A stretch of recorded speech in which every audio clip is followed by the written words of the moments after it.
সকালে রান্না বান্না তো সব কমপ্লিট হয়ে গেছে। মেয়ের স্কুলের টিফিনটা বানিয়ে নিচ্ছি। আজ ওকে টিফিনে দেব রুটি, আলু ভাজা আর একটা ডিমের অমলেট করে।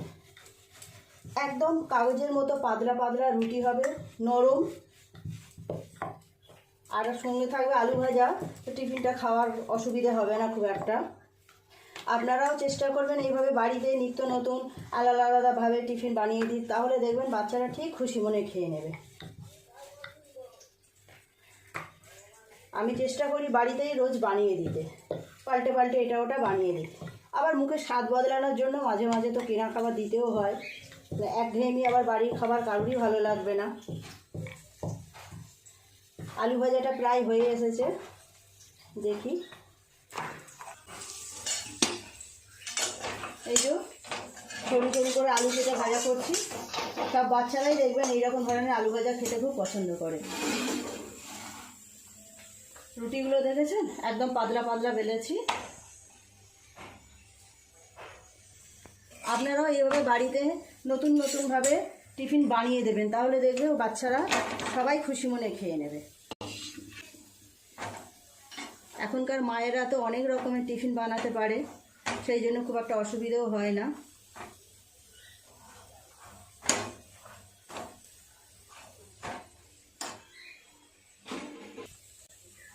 একটা রুটি হয়ে গেল। রুটিগুলো দেখুন একদম পাতলা, এপার ওপার প্রায় দেখাই যাচ্ছে।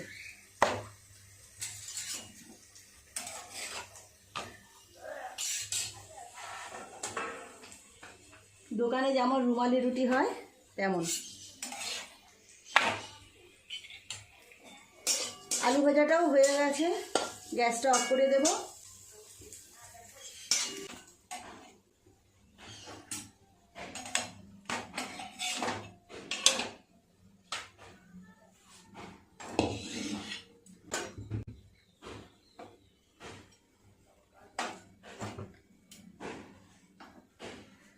স্কুলের টিফিন আর এই সন্ধেবেলার টিফিন নিয়ে সব সময় মাথার ভেতরে ঘোরে। আজ দিনটা তো চলে গেল, কালকে আবার কি টিফিন দেবো কি জানি বাবা।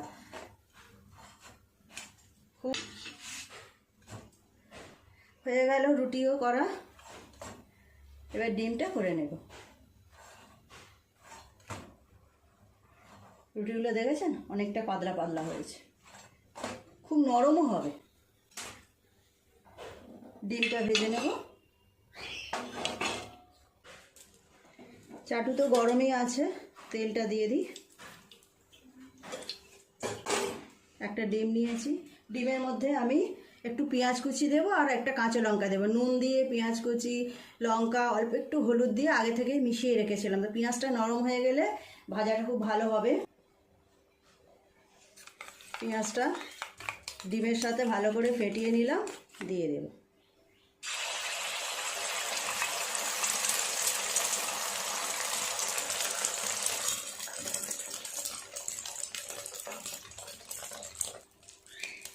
ডিমটা এই পিঠটা হয়ে গেছে, উল্টিয়ে দেব।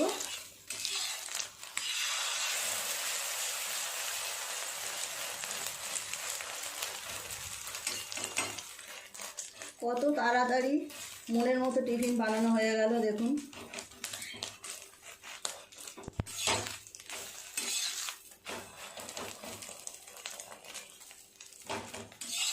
ডিমটা ভাজা হয়ে গেছে, গ্যাসটা অফ করে দিই, দিয়ে টিফিন বক্সের মধ্যে ভরে দেব।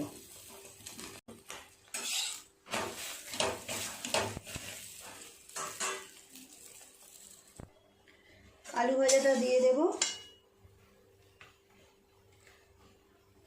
একটা লঙ্কা দিয়েছিলাম, লঙ্কাটাও দিয়ে দিলাম।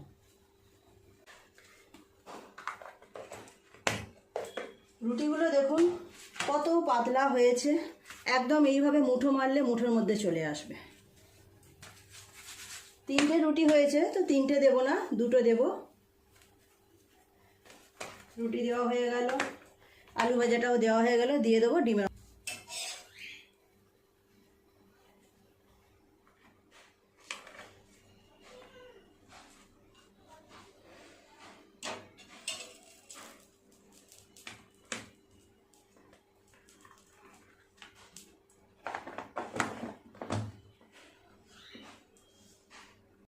আচ্ছা, আপনাদেরও কি এরকম সমস্যা ভোগ করতে হয় আমার মতো? টিফিন দেওয়া নিয়ে যে কী টিফিন দেবো, কী টিফিন দেবো। আমার তো প্রায় সময় এইগুলো নিয়ে চিন্তা থাকে। যখন স্কুলটা ছুটি থাকে তখন ভাবি যাক বাবা, একটা নিশ্চিন্ত। তবে যাই হোক, এইভাবে আপনারাও চেষ্টা করবেন বাড়িতে বাচ্চাদের সবসময় টিফিন তৈরি করে দিতে, তাহলে ওদের স্বাস্থ্যের পক্ষেও সেটা খুবই ভালো হবে। তৈরি হয়ে গেল আমার আজকের টিফিন।